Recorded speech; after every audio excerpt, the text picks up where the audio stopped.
In early March 1943 at Port Moresby in Papua New Guinea, a wrench fell from Captain Paul Irvin Gunn's oily hands as he looked at the changed bomber in front of him.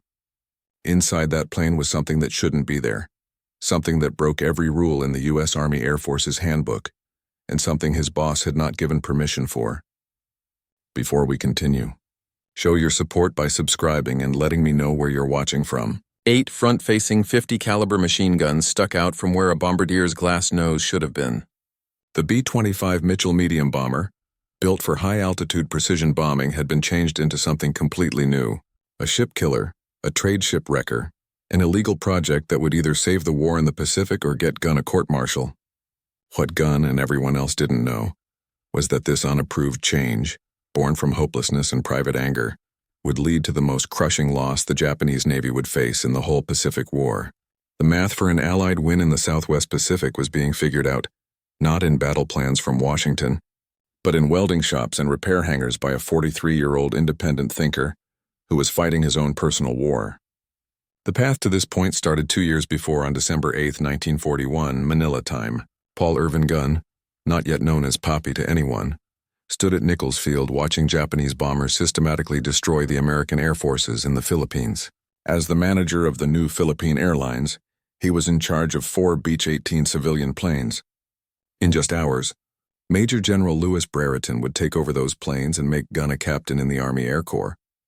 What was supposed to be a short wartime job would turn into a 3-year-long journey of new ideas, revenge, and changes in technology. Gunn was 42 years old, a former Navy Chief Petty Officer who had served 20 years as a Navy pilot, who started from the ranks before he retired in December 1939.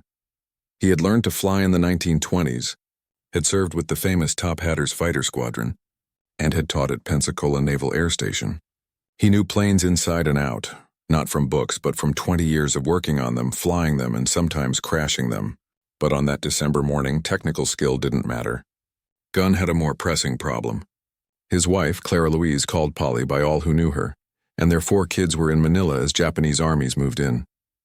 His 2 sons, Paul Jr. and Nathan, were teenagers. His daughters, Connie and Julie, were younger.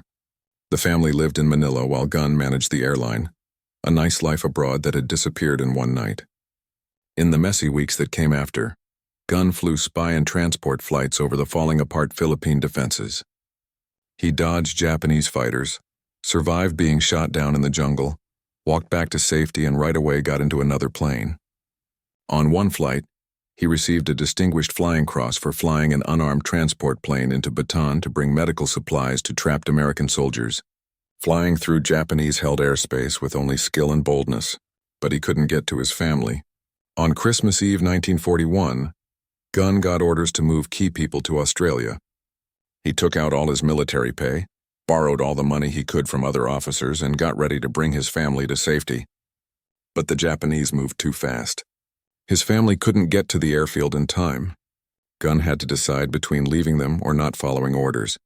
He flew to Australia because orders were orders, because the war was more important than one family, because if he stayed it would mean death or being captured. In a few weeks, on January 20th, 1942, Polly and the children were gathered up by Japanese soldiers and brought to the University of Santo Tomas, which was turned into a prison camp for enemy civilians. Something inside Gunn broke when he heard this news. The man who kept fighting was not the same one who had left Manila. He had left his wife and 4 children in the hands of an enemy known for being cruel. Every day they stayed in that camp was a day Gunn couldn't keep them safe. The only thing he could do was make the war end sooner. If he couldn't save his family himself, he could destroy every ship, every plane, every supply route that kept Japanese armies in the Philippines. This wasn't official policy. This was revenge masked as new ideas. When Major General George C. Kenney got to Brisbane in late July 1942 to lead the Allied Air Forces in the Southwest Pacific area, he found a mess. The general before him had been fired.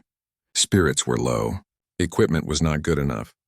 The Japanese controlled the skies over New Guinea and were a threat to Australia itself.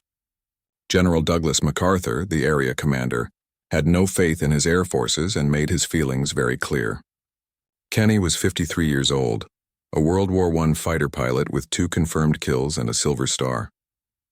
He had taught at the Air Corps Tactical School and was known for thinking outside the box. When MacArthur gave him an hour-long speech about the weaknesses of Allied air power, Kenny listened quietly and then asked for one thing: the power to send home anyone he thought was useless. MacArthur, taken aback by the request, said yes. In a few weeks, Kenny had reorganized his command, bringing in determined younger officers and setting up a forward headquarters in New Guinea. To make decisions faster, he made Brigadier General Ennis Whitehead his forward commander, giving him the power to change plane assignments due to weather and battle conditions instead of waiting for orders from Brisbane. But changing people meant nothing without good weapons. Allied bombing from medium and high altitude was proving terribly unsuccessful against Japanese ships. High-altitude bombing gave ships time to move. The B-17 flying fortresses were hitting less than 1% of their targets. Japanese convoys were resupplying their troops in New Guinea without any trouble. Allied ground troops were dying in the jungle while fresh Japanese soldiers came ashore from ships that bombers couldn't sink. Kenny had been thinking about this issue since 1928, when he was a teacher at the tactical school. He had ideas about skip bombing, dropping bombs at very low altitude so they would bounce across the water like stones on a lake, hitting the sides of ships below the waterline where armor was thinnest. The idea was good. Making it happen was proving hard. B-17s didn't have front-facing guns. Coming in at mast height meant flying through intense anti-aircraft fire with nothing to hold back the gunners. Then Kenny found Paul Gunn, and everything changed. In August 1942, Kenny found out that someone in the 3rd Attack Group was changing A-20 Havoc light bombers without permission. The changes were simple but worked well. Someone had taken out the bombardier from the glass nose and put in 4 50 caliber machine guns in his place, all shooting forward. The plan was to attack Japanese positions at a very low altitude, holding back ground fire before dropping bombs. Kenny looked into it and found Captain Paul Gunn working almost by himself, gathering weapons from wrecked fighters and putting them in attack planes. Gunn had taught himself how to change aircraft by trying things out. He had no official engineering degree, but he knew about aircraft frames, weight balance, and weapon systems from 20 years of direct experience. Most officers would have court-martialed Gunn for changing military planes without permission. Kenny right away put him on his personal staff as a special projects officer and gave him a mission that seemed impossible: change every A-20 in the area for low-altitude attack and do it right away. Gunn worked 18-hour days. He got weapons from crashed planes, made mounting brackets in temporary workshops, and personally flew each changed plane to test it. He added 4 50 caliber machine guns to the nose of each A-20, put more guns along the body, and added bomb racks for parachute fragmentation bombs. The changed A-20s went into battle in September 1942, attacking a Japanese airfield at Buna. The outcome was better than anyone hoped. The strafer A-20s came in at treetop level, guns firing, holding back anti-aircraft positions before dropping their bombs. Japanese soldiers, used to high-altitude bombers they could see coming for minutes, had no time to react. The attack wrecked dozens of planes on the ground and showed that low-level strafing could change air warfare. Kenny immediately told Gunn to start working on a similar change for B-25 Mitchell medium bombers. The B-25 was bigger than the A-20, had a longer range, held more bombs, and could carry more front-facing weapons. If Gunn could make the Mitchell into a gunship, it would be the best anti-shipping weapon in the area. The B-25 Mitchell was designed in 1939 as a medium-altitude level bomber. It was a 2-engine plane with a wingspan of 67 feet 7 inches, powered by 2 Wright R-2600 radial engines, making 1 700 horsepower each. The usual weapon setup was 6 50 caliber machine guns for defense and 3,000 pounds of bombs. It had a crew of 5, pilot, co-pilot, bombardier, radio operator, and gunner. The plane was named after General Billy Mitchell, the debated supporter of air power who had been court-martialed in 1925 for his strong opinions. Around 9,190 B-25s would be built at 2 North American aviation factories, one in Inglewood, California, and another in Kansas City, Kansas. The B-25 became famous in April 1942 when Lieutenant Colonel James Doolittle led 16 B-25Bs in a bold raid on Tokyo, taking off from the aircraft carrier USS Hornet. The raid caused little physical damage but gave a huge morale lift to Americans still shocked from Pearl Harbor. Most of all, it made Japan keep fighter planes at home to protect the mainland instead of sending them to the front. But the B-25's main job was still medium-altitude bombing. a task it was not good at against ships. Gunn looked at the B-25 and saw a potential no one else saw. The plane's nose area was big enough to hold several heavy machine guns. The two-engine design gave it a backup. Losing one engine would not cause the plane to crash. The strong build could take a beating. Most importantly, the Mitchell had enough range to get to Japanese shipping routes that the shorter-range A-20s could not. In late 1942, Gunn started changing B-25s in a repair hangar at Townsville, Australia. He was working with Captain Jack Fox, the North American aviation technical expert in the area. Fox was meant to make sure plane changes met factory rules. Instead, he became Gunn's partner in what would be the most successful unapproved plane change program of the war. The first problem was taking out the bombardier in his glass nose section. This saved weight and got rid of a weak spot that was useless for low-altitude attacks. Gunn put a solid metal nose in place of the glass nose, which held 4 50 caliber M2 Browning machine guns, all shooting forward and controlled by the pilot. Each gun had 500 bullets. The rate of fire was about 850 rounds per minute for each gun, which meant the pilot could send out a storm of lead that would tear up any target in seconds. But 4 guns weren't enough for Gunn. He put 2 more 50 caliber guns in blisters on each side of the front part of the plane, just below and behind the cockpit. These package guns stuck out a little past the propeller arc, letting them fire without the bullets going through the propeller. They were fixed, shooting forward, giving the pilot more firepower. Then Gunn made a bold choice. The B-25 had a top turret with 2 50 caliber guns behind the cockpit. This turret could turn to defend against attacks from above and behind. Gunn locked the turret in the forward firing position, giving the pilot 2 more guns to control. The co-pilot could now use these guns with a sight in the cockpit, or the pilot could fire all weapons at once with a master trigger. Now the changed B-25 had 8 front-facing 50 caliber machine guns that delivered about 180 pounds of projectiles per second. To compare, a single P-51 Mustang fighter had 6 50 caliber guns. The changed B-25 had the front firepower of more than one fighter plane on a platform that also carried 2,000 pounds of bombs. The changes created big engineering problems. Adding weight to the nose moved the plane's center of gravity forward, making it nose-heavy and hard to fly. Gunn fixed this by moving equipment back and adding weight to the tail. The huge recoil from 8 guns firing at once caused stress on the frame. Gunn strengthened the nose section with extra support. The guns made a lot of heat and smoke. Gunn added cooling systems and moved ammo storage to lower the fire risk. Most importantly, Gunn had to solve the problem of gun alignment. The 8 guns had to aim their fire at a single point in front of the plane, usually between 200 and 400 yards. If the guns weren't aimed right, bullets would go everywhere but the target. Gunn created a ground testing method using targets set at specific distances, adjusting each gun mount until all 8 weapons aimed perfectly. He test-fired the guns himself, making tiny adjustments, and wouldn't approve any plane until it met his standards. The whole change process took about 2 weeks for each plane when working around the clock. Gunn taught repair crews how to do the work, setting up assembly line methods. By December 1942, he had changed enough B-25s to outfit the 90th Bombardment Squadron. The squadron needed a leader who knew low-altitude attack and wasn't scared to go against standard bombing rules. Kenny chose Major Ed Larner, a pilot who had gone from first lieutenant to major in just a few weeks because of his aggressive leadership in battle. Larner had shown great skill in low-level missions and had earned Kenny's trust. Larner and Gunn created the tactics that would change naval warfare.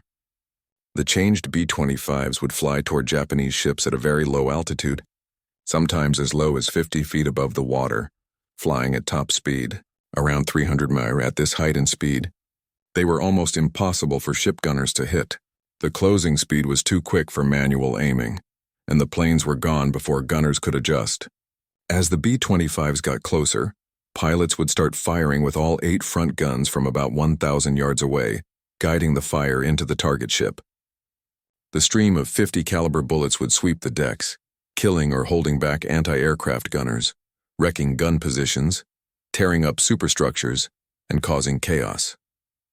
The goal wasn't to sink the ship with gunfire, though the damage could be serious.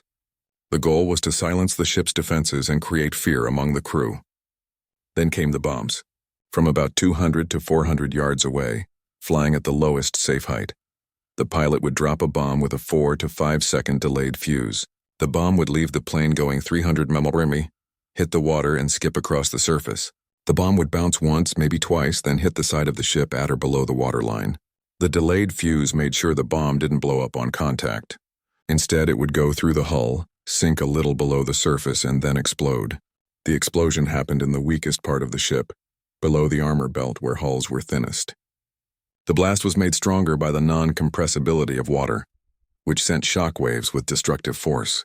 A single bomb blowing up below the waterline could break a ship's keel, split fuel tanks, flood engine rooms, and cause catastrophic structural damage. By the time the bomb went off, the B-25 was already past the target, climbing fast to get away from the blast and secondary explosions. The whole attack from the first shots to bomb drop took about 10 seconds. Skip bombing wasn't totally new. The British had tried the method. Some American pilots had tried it on their own. But mixing skip bombing with massive front firepower was Gunn's new idea. The strafer nose made the bomber its own fighter escort, holding back defenses before dropping bombs. This combination would be destructive. While Gunn was changing planes, Allied intelligence was watching Japanese naval activity. Ultra intercepts, the code-breaking work that had cracked Japanese naval codes, gave detailed information about enemy plans. Fleet Radio Unit Melbourne, called Frumel, was reading Japanese messages almost as they were sent. In late February 1943, Frumel intercepted messages showing a large Japanese convoy was gathering at Rabaul on the island of New Britain. The convoy was headed to Lae on the northern coast of New Guinea. The cargo was soldiers and supplies for Japanese forces fighting Allied pushes in Papua. The information was exact. 8 transport ships would carry about 6,900 soldiers of the 51st Division. 8 destroyers would act as escort. The convoy would leave Rabaul at midnight on February 28, 1943, and get to Lae about 3 days later. This was Japan's biggest effort to reinforce New Guinea. If the convoy made it, Japanese forces would be much stronger, possibly stopping Allied advances. If the convoy failed, Japan would lose thousands of veteran soldiers and likely never try another big reinforcement by sea. General Kenny saw a chance to test his changed planes and new tactics against the most important target since Pearl Harbor. He gathered every available plane in the area for a joint attack. The strike force would include B-17 Flying Fortresses bombing from medium altitude, Royal Australian Air Force Beaufighters attacking at low level, P-38 Lightning fighters giving air cover, and changed B-25 strafers doing skip bombing attacks. It would be the biggest joint air operation in the Southwest Pacific so far. Kenny personally briefed squadron leaders on February 28th. The orders were clear. Find the convoy. Attack without pity. Show no mercy. Sink every ship. This was not a raid. This was complete destruction. At midnight on February 28, 1943, the Japanese convoy left Simpson Harbor at Rabaul. Rear Admiral Masatomi Kimura was in command from the destroyer Shirayuki. The convoy had 8 cargo transports: Kyokusei Maru, Kembu Maru, Teiyomaru, Nojima Ayomaru, Tame Maru, Shinai Maru, and Oigawa Maru. 8 destroyers provided escort: Shirayuki, Asashio, Arashio, Tokitsukaze, Yukikaze, Uranami, Shikinami, and Asagumo. About 100 Japanese Zero fighters would fly air cover during the trip. The convoy was the strongest force Japan had put together for a resupply mission. Kimura thought he would lose ships. Every previous convoy to New Guinea had taken losses, but Japanese leaders thought enough ships would get through to deliver the soldiers. They were mistaken. The convoy was seen that afternoon by a B-24 Liberator on patrol. The crew radioed the location, direction, and makeup. Kenny's command at once sent out scout planes to follow the convoy. The weather was on the Japanese side at first. 2 tropical storms passed through the area, giving cloud cover and making it hard to see. Allied planes kept in contact but couldn't attack well through the storms. The convoy made good time, going at 7 knots, about 8 miles per hour. The slow speed was set by the heavily loaded transports. The destroyers could have gone 20 knots or more, but they had to stay with the convoy. By evening on March 1st, the Japanese had gone about 90 miles. They were about halfway to Lae. The weather was getting worse, which Kimura liked. Bad weather meant fewer Allied planes, but the storms also meant rough seas that hit the transports hard. Soldiers below decks were very seasick in the packed holds. On the morning of March 2nd, 1943, the weather got a little better. Allied scout planes got visual contact again. At about 10 hard in the morning, 29 B-17 Flying Fortresses attacked from 5,000 feet. The high-altitude bombing was, as expected, not effective. The B-17s said they got hits, but Japanese records show very little damage. One transport might have been slightly damaged.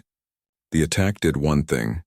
It made the convoy change course many times, slowing its journey to Leh. All through March 2nd, more B-17 strikes happened. The flying fortresses dropped dozens of bombs from different heights. Ships moved frantically and Japanese fighters fought the bombers. Several B-17s were damaged. 3 Japanese fighters were shot down, but no ship sank. The high-altitude attacks were bothering the convoy, not stopping it. As night came on March 2nd, Kenny knew the main attack would be the next morning. The changed B-25s were set. Major Larner had briefed his pilots over and over. They had practiced the attack on a wrecked ship on February 28th, using mixed groups of B-17s, B-25s, P-38s, and Beaufighters. Every pilot knew the mission. The skip bombing method had been practiced. The strafer guns had been aligned. The weapons had been loaded. The moment of truth was getting close.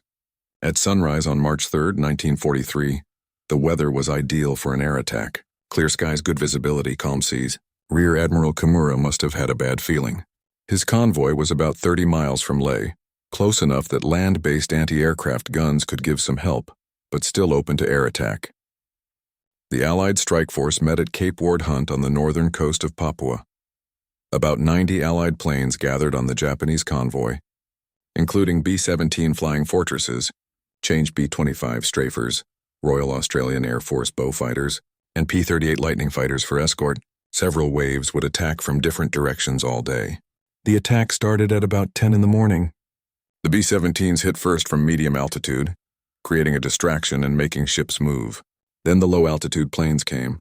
Beaufighters came in first, shooting with 4 20mm cannons and 6 machine guns holding back anti-aircraft fire. The destroyers fired with everything they had, but the closing speed was too quick. Then the changed B-25 strafers came and the killing started. Changed B-25 strafers took part in several attack waves during the morning. One pilot chose the transport Kyokusei Maru as his target and brought the nose down to 50 feet above the water. At 1,000 yards, he started firing. 8 50 caliber machine guns, a combined 6,800 rounds per minute, 180 pounds of projectiles per second, tore into the transport. Tracers showed where the bullets were hitting. The fire moved from the front to the superstructure, tearing everything apart. Sailors were cut down where they stood. Anti-aircraft guns were blown to pieces. The bridge was destroyed by the hits. Metal bits flew everywhere. Then he dropped his bombs. 2 500-pound general-purpose bombs with delayed fuses fell away. They hit the water 200 yards from the ship, skipped once, and hit the hull just below the waterline in the middle. The pilot pulled up and turned away. Behind him, the bombs exploded. 2 huge underwater explosions tore the bottom out of Kyokusei Maru. The transport shook hard. Water flooded the engine room and holds. The ship started to sink right away, tilting to the left. It would sink in 15 minutes. Other changed B-25s came in waves. Each picked a target. Each did the same destructive attack. Guns firing, bombs skipping, ships exploding. The transport Kembu Maru took many hits. At least 3 B-25s attacked it. The combined gunfire killed most of the crew on deck. 4 bombs hit below the waterline. The ship broke in 2 and sank in less than 10 minutes. Teiyo Maru was attacked so hard that fires started all over the superstructure. 2 bombs ripped open the hull. The transport sank with nearly 1,000 soldiers still on it. Nojima tried to move but was too slow. A B-25 strafer shot it up from back to front, then put 2 bombs into the engine room. The ship lost power and started to take on water. It would sink later that day. The Beaufighters and other B-25s attacked the destroyers. The destroyer Shirayuki, Admiral Kimura's flagship, was hit by strafing fire that killed almost everyone on the bridge, including Kimura, who was hurt. A bomb hit near the back, starting a magazine fire. Secondary explosions blew the back section off. The destroyer sank. Togetsukeze took direct bomb hits that set fuel tanks on fire. The destroyer became a burning wreck and sank in an hour. Arashio hit the transport Nojima while moving and took heavy damage. The destroyer was left and sank. All through the attack, Japanese Zero fighters tried hard to protect the convoy, but the P-38 Lightnings fought them at high altitude, while the B-25s flew at masthead height where fighters couldn't safely attack without hitting their own ships. The coordination was perfect. The attack took about 40 minutes.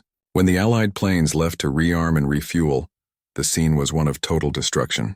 4 transports were sinking or already gone. 3 destroyers were gone. The other ships were spread out, some damaged, all in chaos.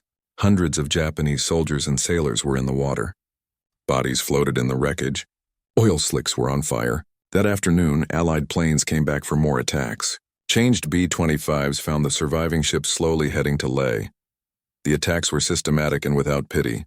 Each ship was targeted one by one. The Strafer B-25s came in low, guns firing, bombs skipping. More transports sank. The destroyer Asashio, already damaged, took more bombs and went down. By evening on March 3rd, all 8 transports and 4 of the 8 destroyers had been sunk. About 3,000 Japanese soldiers and sailors were dead or drowning. Another 2,700 would be saved by the 4 remaining destroyers, and by submarines sent from Rabaul. Only about 1,200 soldiers would make it to Leh, many without weapons or gear. Of the 6,900 soldiers who started the journey, more than 5,700 were lost. The convoy had been completely destroyed. Allied losses were very light. 1 B-17 Flying Fortress was shot down. 3 P-38 fighters were lost in battle. 13 aircrew were killed. Next to the Japanese losses, it was hardly a fight. The Battle of the Bismarck Sea, as it was later called, was a turning point in the Pacific War. It showed for sure that land-based planes could destroy a well-protected naval convoy. It proved how well skip bombing worked when mixed with massive front firepower. It confirmed every change gun had made to the B-25. Most importantly, it showed Japan that resupplying troops by sea in the Southwest Pacific was not possible anymore. Japan would never again try a big convoy to New Guinea. Japanese forces there would slowly starve and weaken as supplies ran out. General MacArthur sent out an official message saying 22 ships were sunk, including 3 cruisers and 7 destroyers, and over 12,000 soldiers were killed. The real numbers were smaller but still terrible. The overstatements were normal for wartime one-sided information. What was important was the strategic effect. Kenny had shown his ideas worked. Skip bombing was possible. Changed bombers were effective. Low-altitude attacks could work even with heavy defenses. Paul Gunn, watching from Australia as reports came in, must have felt a dark satisfaction. His changes had destroyed a Japanese convoy. His planes had killed thousands of enemy soldiers. But his family was still in Santo Tomas, and the war was a long way from being over. The success of the Battle of the Bismarck Sea led to a quick expansion of the change program. Kenny ordered all available B-25s in the area to be changed to the Strafer setup. Gunn worked even harder, teaching more crews, improving methods, and increasing output. By mid-1943, most B-25s in the Southwest Pacific had been changed. North American Aviation, the maker, noticed. Company experts visited Gunn's workshops, looked at the changes, and asked for detailed plans. The company wanted to include Gunn's new ideas into factory production. Gunn was promoted to major and sent back to the United States to work with North American Aviation at their Inglewood and Kansas City factories. He spent a few months in 1943 and early 1944 working with engineers to design factory-made Strafer versions of the B-25. The result was the B-25G, which had a 75mm cannon in the nose along with 4 50 caliber machine guns. 405 B-25Gs were built. The 75mm cannon fired a 14.7-pound shell that could go through ship armor or destroy bunkers. But the cannon was hard to load, needed a crew member in the nose, and had a slow firing rate.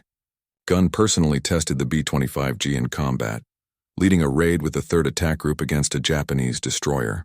He hit the fire control system with the 75mm cannon, stopping the destroyer's ability to aim its guns. The ship was then sunk by regular bombs. Gunn said in public that he had sunk the destroyer with the cannon, but in private he admitted it was the bombs that did the job. The B-25H came after the G model.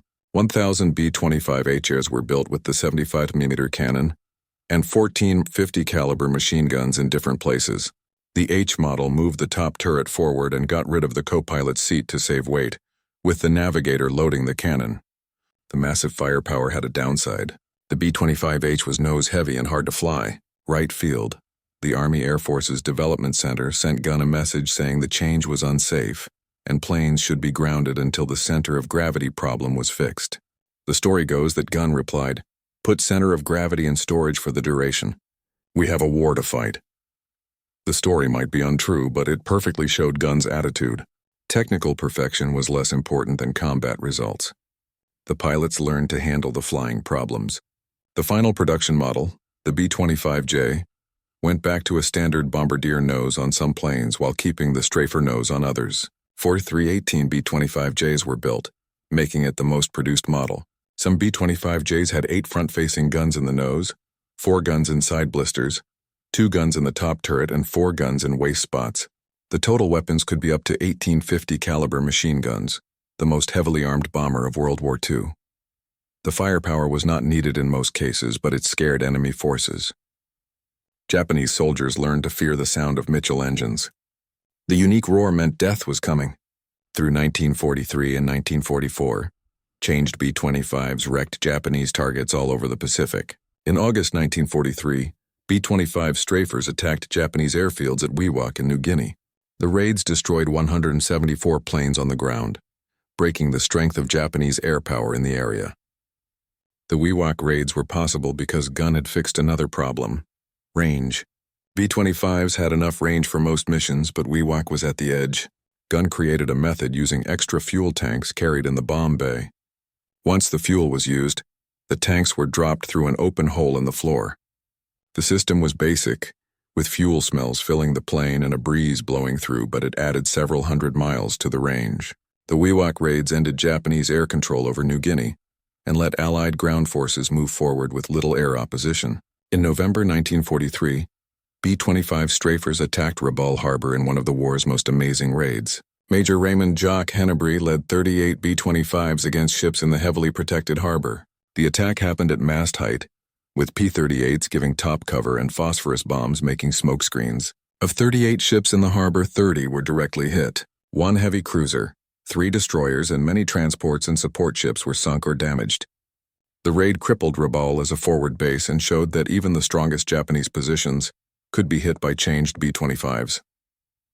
In the Philippines campaign of 1944, B-25 strafers gave close air support for ground troops, destroyed Japanese supply lines, and attacked shipping all over the group of islands. The planes became known as the Bat Out of Hell because attacks were so fast and low that defenders had no time to react. Guns changed B-25s were not the only weapons that won the Pacific War, but they were some of the most effective. They destroyed hundreds of ships, thousands of planes on the ground, and killed tens of thousands of enemy soldiers. They made MacArthur's island-hopping plan work by cutting off Japanese garrisons from supplies. They gave Allied forces air control that made amphibious landings possible. Gunn's personal war went on during this time. His family was still locked up at Santo Tomas. Letters sometimes got to him through the Red Cross, but contact was irregular and censored. He knew the conditions in the camp were getting worse. Japanese guards got meaner as the war went against them. Food was hard to find. Sickness spread. Gunn could do nothing but fight harder, hoping every mission brought the war's end closer. In late 1944, American forces landed on Leyte in the Philippines. Gunn was there, still flying combat missions at age 45, still searching for ways to destroy the enemy better. On a night in late 1944, Japanese bombers attacked Tacloban airfield on Leyte. Gunn was on the ground when white phosphorus bombs exploded close by. Pieces tore into his shoulder, causing huge damage. The injury was bad, making his right arm useless and causing intense pain. He was sent to Australia for medical care and would spend months getting better. The injury stopped Gunn's combat flying, but his war was almost done anyway. On February 3, 1945, parts of the 1st Cavalry Division in a fast-moving column freed Santo Tomas internment camp in Manila. The cavalry got there just as Japanese guards were about to kill the camp's leaders. In the mess of Manila's street fighting, American soldiers freed over 4,000 prisoners. Among them were Polly Gunn and her 4 children. They had lived through 3 years and 14 days of being imprisoned. The family was very thin and deeply shocked but alive. General MacArthur himself visited the camp soon after it was freed and met the Gunn family. He had them flown to Australia to be with Papy Gunn again. The reunion happened weeks after they were freed. The man who had left Manila on Christmas Eve 1941 finally held his family again. Polly had kept the children together through terrible times. The boys, now young men, had survived being separated into male and female quarters. The girls had lived through years of hardship. They were together again, but they were not the same people they used to be. The war had changed all of them. Gunn stayed in the Army Air Forces after getting better from his injuries. He was promoted to lieutenant colonel and kept working on plane changes and tactical ideas, though he wasn't flying in combat anymore. He left military service on June 30, 1948, as a full colonel, medically retired because of his injuries. His medals included the Distinguished Flying Cross with 1 oak leaf cluster for a second award, the Silver Star, the Legion of Merit, the Air Medal, 9 Purple Hearts, and many unit awards and campaign ribbons. 9 Purple Hearts stood for 9 different times he was wounded or hurt in battle. Gunn went back to the Philippines and started Philippine Airlines again. The country was rebuilding from years of occupation and the damage of being freed. Gunn helped bring back air travel, connecting islands that had been cut off. He was still flying, still taking chances, still pushing the boundaries. On October 11, 1957, 7 days before his 58th birthday, Gunn was flying a charter flight when his plane ran into a bad storm. The plane crashed. Paul Irvin "Pappy" Gunn died doing what he had done for almost 40 years, flying. He was buried at Barrancas National Cemetery at Naval Air Station, Pensacola, Florida, where he had once been a teacher. His legacy continued in many ways. The B-25 strafer changes he came up with became standard for the rest of the war. About 98 and 90 B-25 Mitchells were built, and thousands were set up as strafers based on Gunn's plans. The skip bombing method he helped master destroyed hundreds of Japanese ships and played a big part in the Allied victory in the Pacific. Gunn showed that new ideas could come from anywhere, even from changes made by a sad father in a repair hangar. The official military system wanted to fight World War II with current weapons and approved tactics. Gunn proved that desperate times needed desperate new ideas. The Battle of the Bismarck Sea became a model in military schools around the world. The mix of intelligence, coordination, new weapons, and new tactics led to a total victory with very few losses. It showed what air power could do against naval forces when used correctly. 8 transports destroyed, 4 destroyers sunk, over 5,000 casualties, all for the loss of 4 Allied planes. The math was simple and harsh. You could not survive in a place where the enemy controlled the air. Every ship sunk in the Bismarck Sea meant dozens of missions that would never be flown, hundreds of soldiers who would never fight, and thousands of bullets that would never be fired. Destroying supplies before they got to the battlefield was the most effective way to wage war. The changed B-25 became the weapon system that made this happen. It could travel hundreds of miles to find ships, hold back their defenses with massive firepower, destroy them with skip bombing attacks, and go back to base for another mission. One B-25 strafer could do what used to need coordinated attacks by several types of planes. Japan learned the lesson too late. After the Bismarck Sea disaster, Japanese leaders knew they could no longer move big convoys in the daytime within range of Allied air bases.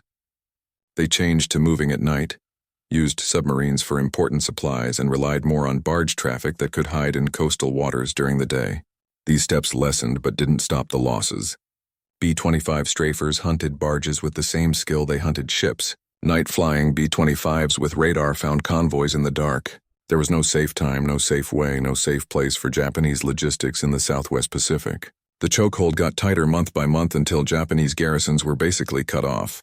In New Guinea, in the Philippines, all over the Pacific Islands, Japanese soldiers fought on with fewer supplies and no hope of getting more.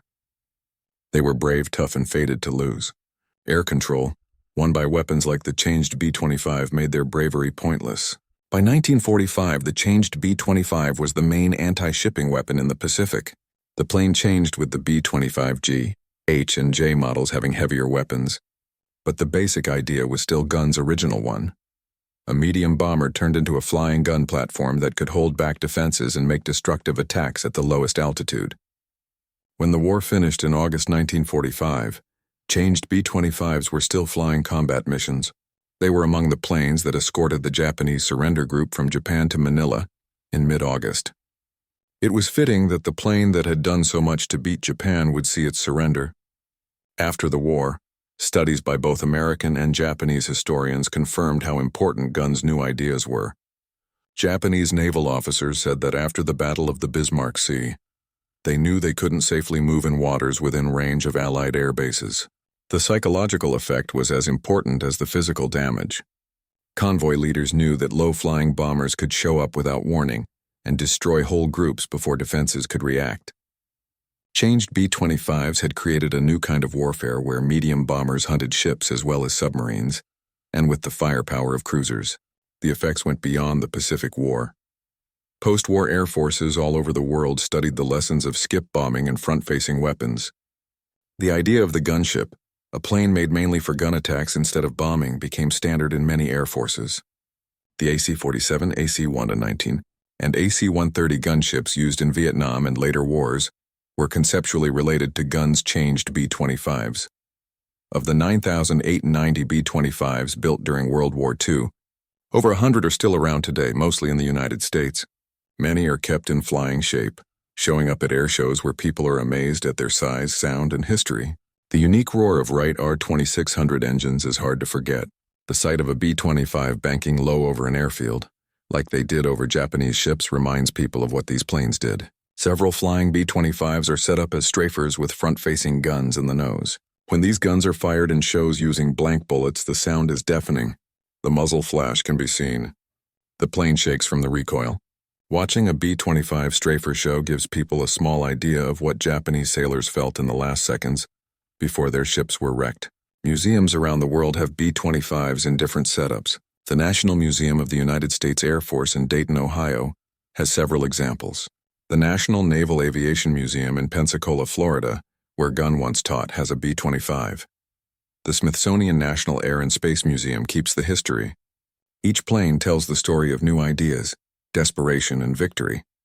In 1959, General George Kenney published The Saga of Pappy Gunn, a biography of the man whose new ideas had changed the war. Kenney, retired by then, wanted to make sure Gunn's work was not forgotten. The book described Gunn's changes, his combat missions, and his personal war to free his family. Kenney wrote that Gunn was one of the most important people in the Pacific War, a man whose unapproved actions had saved thousands of Allied lives and made the war shorter. Nathaniel Gunn, Pappy's youngest son, also wrote about his father's story. His books gave the family's view, telling about life in Santo Tomas and the long wait to be freed. The Gunn family story became a symbol of the human price of war and the strength needed to get through it. In 1975, the United States Air Force honored Gunn after his death by naming a training center after him. The honor was late but sincere. Gunn had never wanted fame. He had wanted results. The story of how one engineer's unapproved changes made a destructive weapon is still important. Gunn refused to see his family's imprisonment as something he had to accept. He refused to accept that current weapons were good enough. He refused to accept rules that stopped new ideas. That refusal, along with technical skill and Kenney's help, created changes that transformed warfare. The B-25 strafer destroyed hundreds of Japanese ships, killed thousands of enemy soldiers, and greatly helped the Allied victory in the Pacific. New ideas can come from surprising places and work through unconventional ways. The changed B-25 was not the only weapon that won World War II. That victory needed the work of millions of people using thousands of weapons over 4 years of worldwide conflict. But the changed B-25 had an effect much larger than its numbers. The plane showed what could happen when need met chance, when personal drive matched military needs, when one man decided that failure was not an option. The weapon was created in a repair hangar out of desperation. It flew into battle at masthead height, guns firing, bombs skipping across water to hit hulls and explode below the waterline. It destroyed Japanese hopes of resupplying their troops. It shortened the war. It saved Allied lives, and it freed one family from 3 years of being imprisoned, which was the whole point from the start.